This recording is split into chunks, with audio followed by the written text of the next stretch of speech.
हिंदू धर्म ग्रंथों में अनेक श्रापों का वर्णन मिलता है तथा हर श्राप में कोई न कोई कारण छुपा हुआ था। कुछ श्राप में संसार की भलाई निहित थी तो कुछ श्राप का उनके पीछे छिपी कथाओं में महत्वपूर्ण भूमिका थी। आज हम आपको ऐसे श्रापों के बारे में बताने जा रहे हैं जिनका इतिहास में तो महत्वपूर्ण योगदान था ही, परंतु इनका प्रभाव वर्तमान में भी प्रमाण के रूप में देख सकते हैं। तो आइए जानते हैं महाभारत के सबसे भयंकर श्राप। सबसे पहला है युधिष्ठिर का स्त्रियों को श्राप। धर्म ग्रंथ महाभारत के अनुसार जब ये युद्ध समाप्त हुआ तो माता कुंती ने पांडवों के पास जाकर उन्हें यह रहस्य बताया कि कन्नव उनका भाई था। सभी पांडव इस बात को सुनकर आश्चर्यचकित हुए। युधिष्ठिर ने भी विधि विधान पूर्वक कन्नव का अंतिम संस्कार किया और अशोकाकुल होकर अपनी माता कुंती के समीप गए और उन्होंने उसी वक्त समस्त जाति को यह श्राप दे डाला, आज से कोई भी स्त्री किसी भी बात का गोपनीय रहस्य नहीं छुपा पाएगी।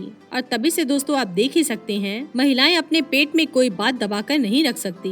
दूसरा श्राप है श्रृंगी ऋषि का परीक्षित को श्राप। जब पांडव स्वर्गलोक की ओर प्रस्थान करने को हुए तो उन्होंने अपना सारे राज्य अभिमन्यु के पुत्र परीक्षित के हाथों में सौंप दिया। राजा परीक्षित के शासनकाल में सभी प्रजा सुखी थी। एक बार राजा परीक्षित वन में आकर टहलने लगे तो उन्हें वहाँ श्रमिक नाम की रुचि दिखाई दी जो अपनी तपस्या में लीन थे तथा उन्होंने मौन व्रत धारण कर रखा था। जब राजा ने उनसे कई बार बोलने का प्रयास किया तो वे श्रमिक रुचि मौन ही बैठे थे।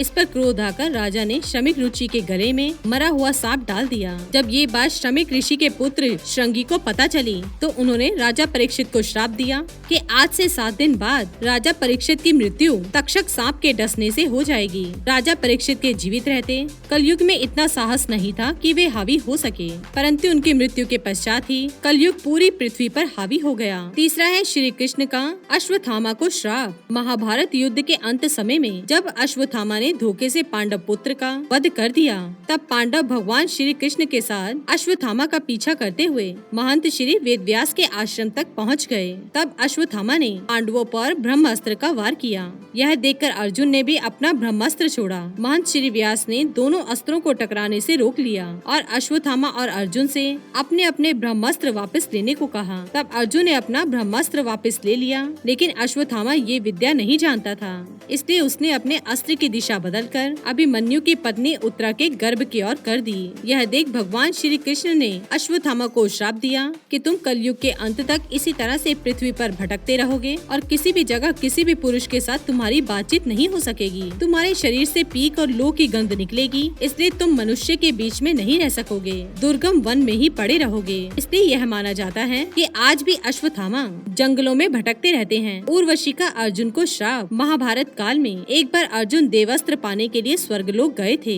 वहाँ पर उर्वशी नाम की अप्सरा उन पर आकर्षित हो गई। जब उर्वशी ने यह बात अर्जुन को बताई तो उन्होंने उर्वशी को अपनी माता के समान बताया। इस बात पर उर्वशी क्रोधित हो गई तथा उन्होंने अर्जुन से कहा कि आखिर तुम क्यों नपुंसक की तरह बात कर रहे हो। मैं तुम्हें श्राप देती हूँ कि तुम नपुंसक हो जाओ तथा स्त्रियों के बीच तुम्हें नर्तक बनकर रहना पड़े। जब अर्जुन ने यह बात देवराज इंद्र को बताई तो इंद्र ने अर्जुन को संतान न देते हुए कहा, तुम्हें घबराने की जरूरत नहीं है, ये श्राप वनवास के दिनों में तुम्हारे वरदान के स्वरूप में काम आएगा। तो दोस्तों ये थे महाभारत के कुछ राज।